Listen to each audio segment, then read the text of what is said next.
হে আমার প্রতিপালক, আমি আপনার নিকট আশ্রয় প্রার্থনা করছি শয়তানের কুমন্ত্রণা হইতে।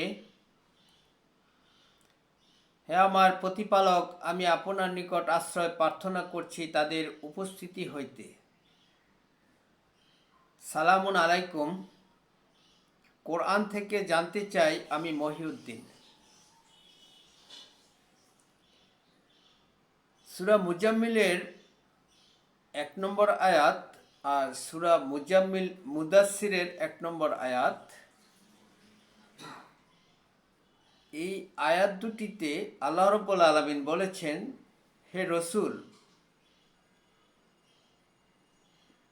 হে কম্বল আবৃত রসুল, উঠুন, সতর্ক করুন। এটি সূরা মুদাসসিরের 2 নম্বর আয়াত, 1 নম্বর এবং 2 নম্বর আয়াত। আর সূরা মুজাম্মিলের 2 নম্বর আয়াতে বলা হয়েছে, উঠুন, সালাতে দণ্ডায়মান থাকুন, রাতের কিছু অংশ বাদ দিয়ে।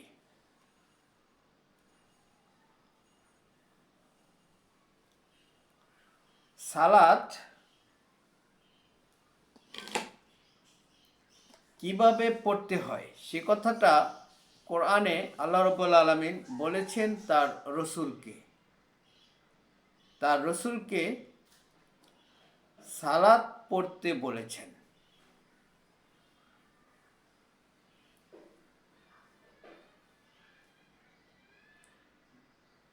20 নম্বর আয়াত সূরা মুজাম্মিলের,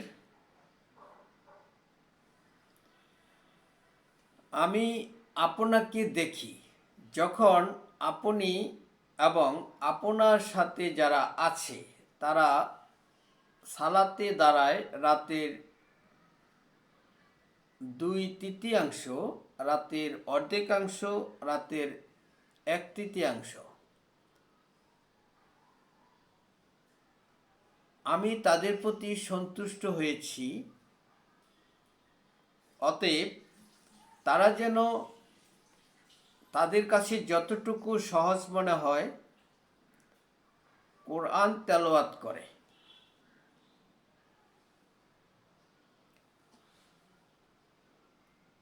আমি অবগত আছি তাদের মধ্য থেকে কিছু লোক অসুস্থ হয়ে পড়বে, কিছু লোক জীবন জীবিকার জন্য পৃথিবীতে ভ্রমণ করবে, কিছু লোক জেহাদে রত থাকবে। তারাও যেন তাদের কাছে যতটুকু সহজ মনে হয় কোরআন তেলাওয়াত করে। এই যে কোরআন তেলাওয়াত করাটা সালাতের মধ্যে, সালাতে দণ্ডায়মান থেকে কোরআন তেলাওয়াত করার কথাটা বলা হয়েছে।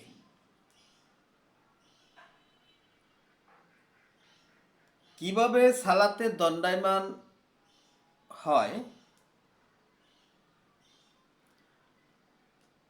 সে কথাটাও কোরআনে আল্লাহ রাব্বুল আলামিন বলে দিয়েছেন।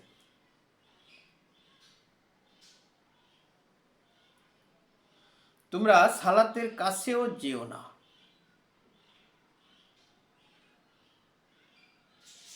অপবিত্র অবস্থায়। যদি না বুঝো কি বলছ।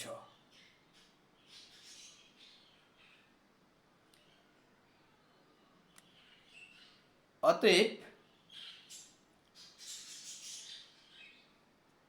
ঈমানদার বিশ্বাসী হয়ে সালাত পড়তে হবে, অর্থাৎ কোরআন পড়তে হবে, আল্লাহর ইবাদত করতে হবে পবিত্র হয়ে। পবিত্র হওয়া মানেই হচ্ছে সে বিশ্বাস করবে গায়েবের প্রতি, নিশ্চিত বিশ্বাস রাখবে পরকালের প্রতি। সে মুসলিম হবে, তাহলেই সে হবে পবিত্র। তার জ্ঞান থাকতে হবে, সে যা বলবে স্রষ্টার নিকট, সে কোরআন পড়বে অর্থাৎ সালাত পড়বে, বুঝে পড়তে হবে, সে বুঝতে হবে। যদি না বুঝে তাহলে সে হচ্ছে নিকৃষ্টতম জীব, যাকে যে ব্যক্তি যে ব্যক্তি বুঝে না, যার জ্ঞান নাই, যাকে জ্ঞান দেওয়া হয় নাই, সে হচ্ছে নিকৃষ্টতম জীব, সে হচ্ছে অপবিত্র। অতএব সে সালাতের কাছেও যেতে পারবে না যদি সে না বুঝে সে কি বলছে, অর্থাৎ কি পড়ছে। এই কোরআন সে পড়বে সালাতে অর্থাৎ ইবাদতে, কিন্তু সে সেটা বুঝবে না, তাকেই বলা হয়েছে সে অপবিত্র। সে যেন ইবাদতের অর্থাৎ সালাতের কাছেও না যায়। সূরা নিসার 43 নম্বর আয়াত। সে নিকৃষ্টতম জীব, যে বুঝে না কোরআন আল্লাহর বাণী, রসুলের সম্মানিত রসুলের বাণী, সূরা হাক্কার 40 নম্বর আয়াত। যে বুঝে না, যার বুঝার মতো জ্ঞান আল্লাহ রাব্বুল আলামিন দেন নাই, তা সে হচ্ছে নিকৃষ্টতম জীব। সূরা আনফালের 22 নম্বর আয়াত। যারা অবিশ্বাসী, যারা পরকালে বিশ্বাস করে না, যারা গায়েবে বিশ্বাস করে না, যারা নবী রাসূলদের প্রতি যা নাজিল হয়েছে তাতে বিশ্বাস রাখে না, তারা হচ্ছে নিকৃষ্টতম জীব, তারা কাফের। সূরা আনফালের 55 নম্বর আয়াত। তো সালাত মানেই হচ্ছে কোরআন তেলাওয়াত করবে, সে বুঝে কোরআন তেলাওয়াত করবে, সে কোরআন তেলাওয়াত করবে এবং সে সেটা বুঝবে। যদি না বুঝে তাহলে সে অপবিত্র, নিকৃষ্টতম জীব, সে সালাতের কাছেও যেতে পারবে না, তাকে নিষেধ করা হয়েছে সূরা নিসার 43 নম্বর আয়াতে।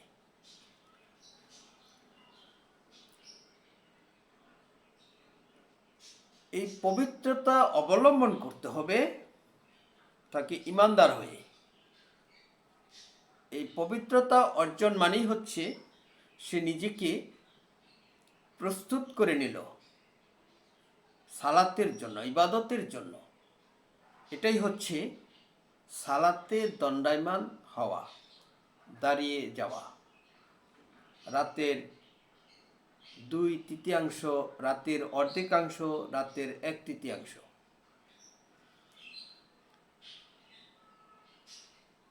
এরপরে দণ্ডায়মান থাকার জন্য তাকে হতে হবে পরিষ্কার পরিচ্ছন্ন, অর্থাৎ ময়লা আবর্জনা,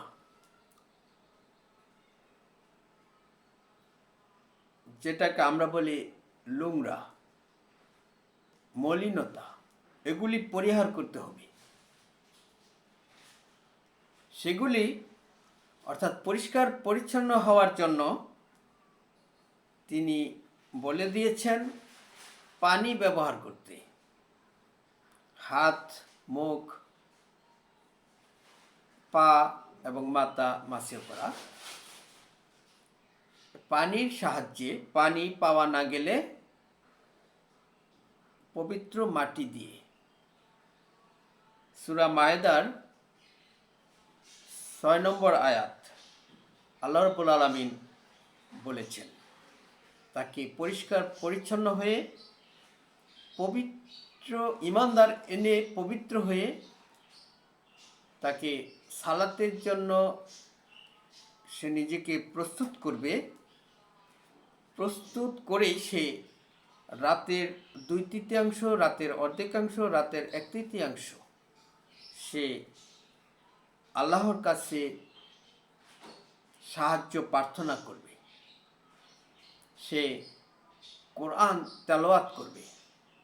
সূরা মুজাম্মিলের 20 নম্বর আয়াত, সূরা মুজাম্মিলের 4 নম্বর আয়াতে কোরআন তেলাওয়াতের কথা বলা হয়েছে সালাতে দণ্ডায়মান থেকে, অর্থাৎ সে কম্বল আবৃতওয়ালা ব্যক্তিকে বলেছে সে যেন ঘুমিয়ে না থেকে, শুয়ে না থেকে নিজেকে প্রস্তুত করে নিয়ে কোরআন তেলাওয়াত করে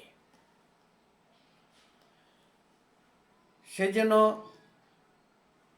সালাতের মাধ্যমে, অর্থাৎ নিজেকে ইবাদতে প্রস্তুত করে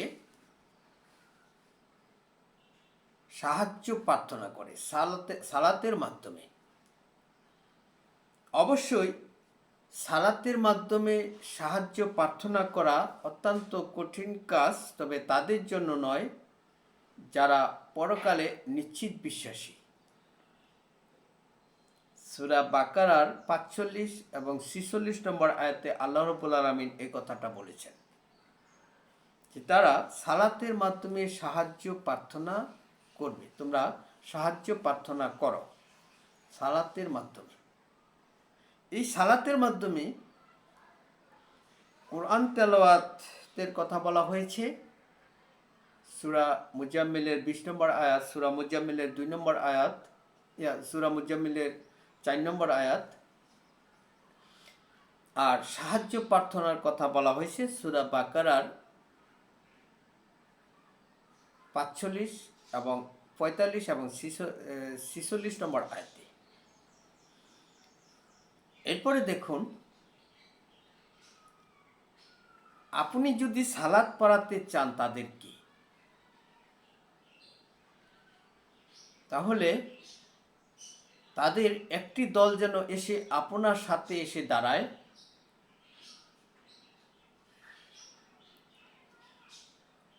অস্ত্র সাথে রেখে সতর্ক থাকে,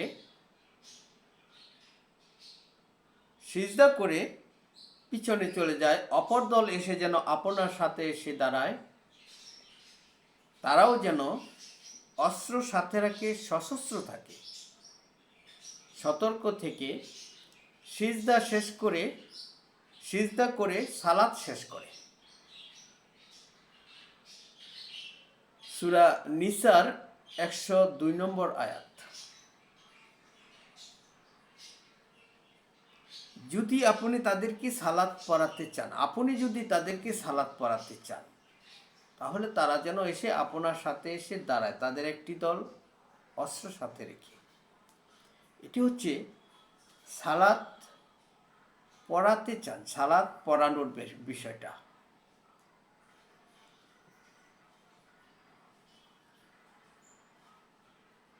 নবী সালাত পড়িয়েছেন তার সহযোদ্ধাদেরকে, তার সঙ্গী সাথীদেরকে এভাবে।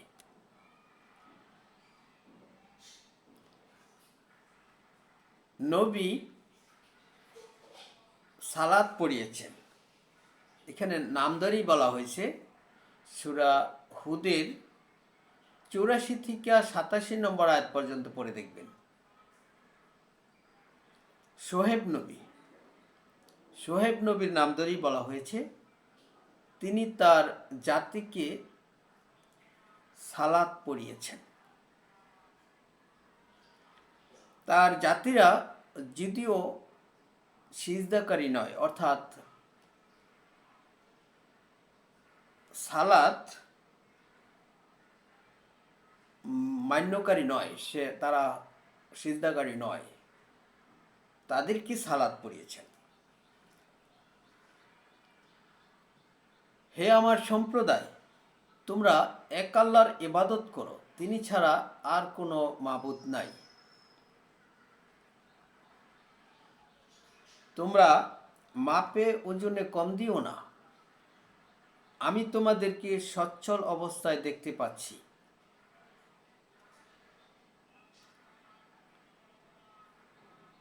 আমি তোমাদের জন্য এক সর্বগ্রাসী আযাবের দিনের আশঙ্কা করছি। অতএব তোমরা তোমাদের সম্পদের ব্যবহার তোমাদের ইচ্ছে মতো করিও না। আমি তোমাদের জন্য পাহারাদার নই। এই যে শোয়েব নবীর সালাত তাদেরকে পড়িয়েছে, এইভাবে তার বক্তব্য তার জাতির সামনে তিনি পেশ করেছেন। সূরা হুদের 84 থেকে 86 নম্বর আয়াত পর্যন্ত পড়ে দেখবেন। এভাবেই শোয়েব নবী তার জাতিকে সালাত পড়িয়েছে। তার জবাবে তার জাতি বলল, 87 নম্বর আয়াত সূরা হুদের, হে শোয়েব, আপনার সালাত কি আপনাকে এই শিক্ষা দেয় যে আমরা আমাদের বাপদাদা পূর্বপুরুষরা যাদের ইবাদত করত তাদের ইবাদত আমরা ছেড়ে দেই আর আমাদের সম্পদের ব্যবহার আমাদের ইচ্ছে মতো না করি?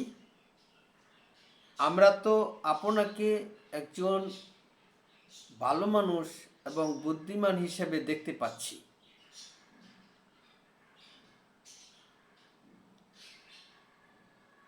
তার জাতি শোয়েব নবী যে সালাত পড়িয়েছে তার জবাবে এই উত্তর দিল যে আমরা ছেড়ে দিই আমাদের বাপদাদা পূর্বপুরুষরা যাদের ইবাদত করত, আমাদের সম্পদের ব্যবহার আমাদের ইচ্ছে মতো না করি। এটাই কি আপনার সালাত শিক্ষা দেয় আপনাকে? এই যে সালাত পড়িয়েছে তার জাতিকে শোয়েব নবী, আপনারা বলতে পারেন যে জুমার সালাত যখন ডাকা হয় তখন চলে আসতে বলা হয়েছে ব্যবসা বাণিজ্য কাজকর্ম সমস্ত কিছু ছেড়ে দিয়ে সালাতের জন্য, জুমার সালাতের জন্য। এটি হচ্ছে জুমার সালাত। যখন তাদেরকে ডাকা হয় সালাত পড়তে, অর্থাৎ সালাত তাদেরকে পড়াতে, তখন তারা আসবে সমস্ত কাজকর্ম ছেড়ে দিয়ে। এই সালাত কোরআনের সালাত, এই সালাত নবী রাসূলদের সালাত। তারা সালাত পড়িয়েছে তাদেরকে, তারা সালাত পড়িয়েছে তাদেরকে যারা তার সম্প্রদায়, যারা তার জাতি এবং যারা তার কথা শুনত। তারা সালাত পড়ে কেউ মেনে নিয়েছে, কেউ মেনে নেয় নাই। যারা মেনে নিয়েছে তারাই হচ্ছে সিজদাকারী। বিনয়ের সাথে যারা মেনে নিয়েছে তারাই হচ্ছে রুকু সিজদাকারী। আর যারা এই সালাত মেনে নেয় নাই তারা রুকু সিজদাকারী নয়। রুকু এবং সিজদা করছে আল্লাহর সৃষ্টি জগতের সমস্ত সৃষ্টিকুল। মানুষের মধ্যেও অনেকে যাদের প্রতি আল্লাহ রাব্বুল আলামিন দয়া করেছেন। সূরা হজ্জের 18 নম্বর আয়াতটা পড়ে দেখবেন। সূরা নূরের 41 নম্বর আয়াতটা পড়ে দেখবেন। সমস্ত কিছুই সিজদা করছে আল্লাহ, ইচ্ছাই হোক অনিচ্ছাই হোক। কিন্তু মানুষকে বাদ দেওয়া হয়েছে, তারা রুকু সিজদাকারী নয়। শুধু তারাই সিজদা করছে যাদের প্রতি আল্লাহ রাব্বুল আলামিন দয়া করছেন তারা। এই সালাত কে নষ্ট করেছে? নবী রাসূলগণ যেই সালাত পড়িয়েছেন এবং পড়ছেন, এই সালাত যারা নষ্ট করেছে তাদের ব্যাপারে সূরা মরিয়মের 59 নম্বর আয়াতে আল্লাহ রাব্বুল আলামিন বলেছেন যে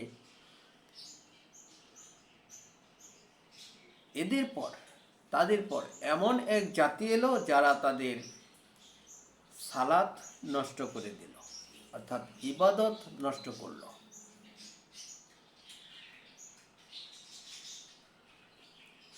এই সালাত কিভাবে নষ্ট হয়েছে সেটা আপনারাও জানেন।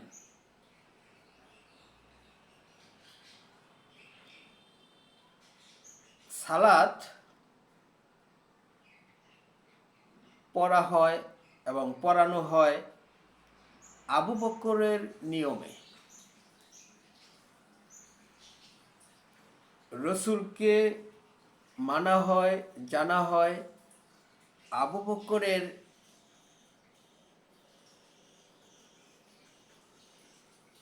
পরিচয়ে। আবু বকর যেভাবে রসুলের পরিচয় পেশ করেছে, ঠিক সেভাবে রসুলকে চিনে, জানে এবং মানে। তারা রাসূলের পরিচয়, রাসূলের চরিত্র, রাসূলের বৈশিষ্ট্য নষ্ট করেছে আবু বকরের মতো আরো বহু নামকৃত ব্যক্তির, আবিষ্কৃত নামকৃত ব্যক্তির দোহাই দিয়ে। তারা সালাত নষ্ট করেছে আবু বকরের মতো এরকম আরো বহু আবিষ্কৃত নামকৃত ব্যক্তির দোহাই দিয়ে। এই আবু বকর কোরআনের কোনো বিষয় নয়। এই আবু বকর রাসূলের সাহাবীর নাম ছিল আবু বকর, কোরআনের কোথাও উল্লেখ নাই। আমি শুধু একটি নাম ব্যবহার করছি, এরকম আরো অনেক নাম তারা ব্যবহার করে সালাত নষ্ট করেছে, রাসূলের পরিচয় গোপন করেছে।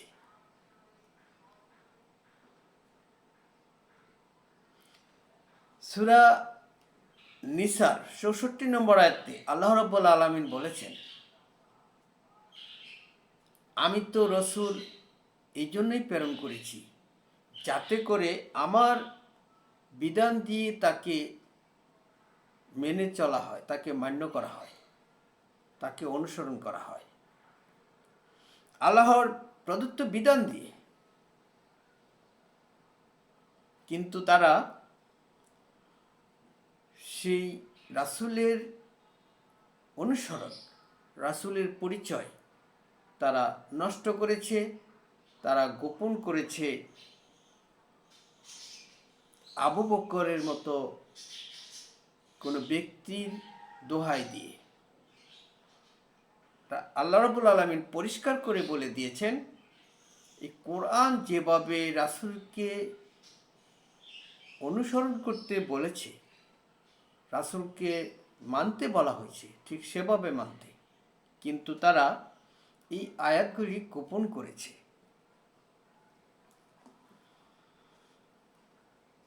তারা ইবাদত নষ্ট করেছে, বহু কিতাব রচনা করে।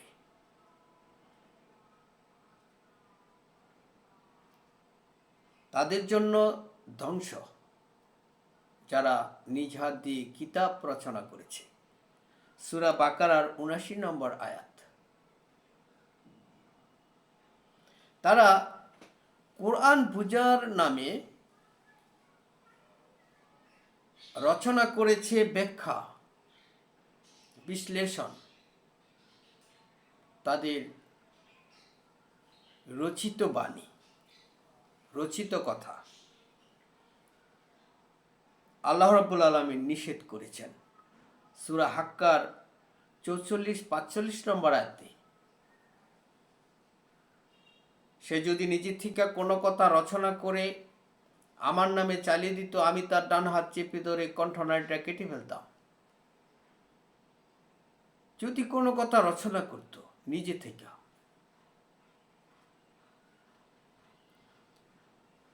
তো তারা কত কথা রচনা করে কোরআন ব্যাখ্যা করছে, বিশ্লেষণ করছে,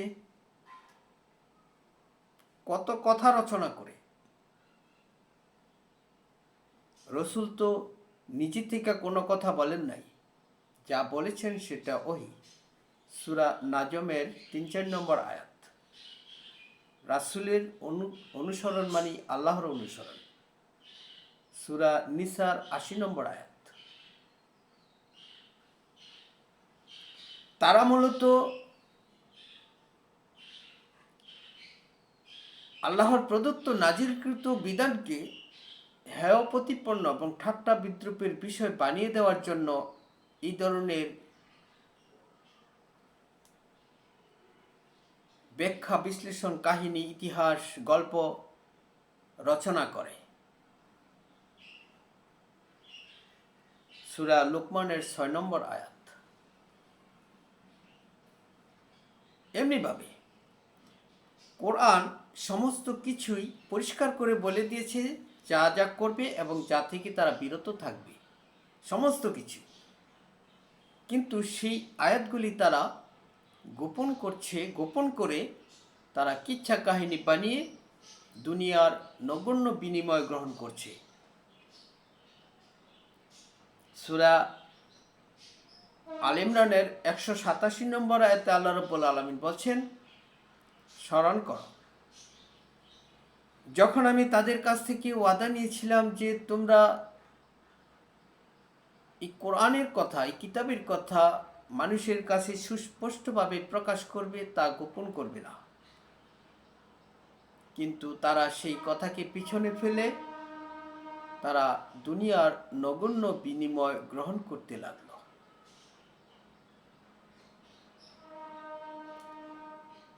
এমনি করে তারা সেই আয়াতেরই বাস্তবায়ন ঘটাচ্ছে, তারা গল্প কাহিনী রচনা করে। সমস্ত কিছুই কোরআনে পরিষ্কার করে বলে দেওয়া হয়েছে।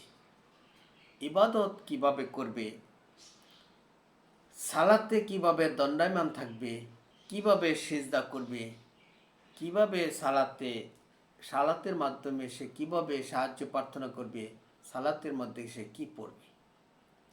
আমি আমার আলোচনা আর দীর্ঘায়িত না করে এখানে শেষ করছি। সালামুন আলাইকুম।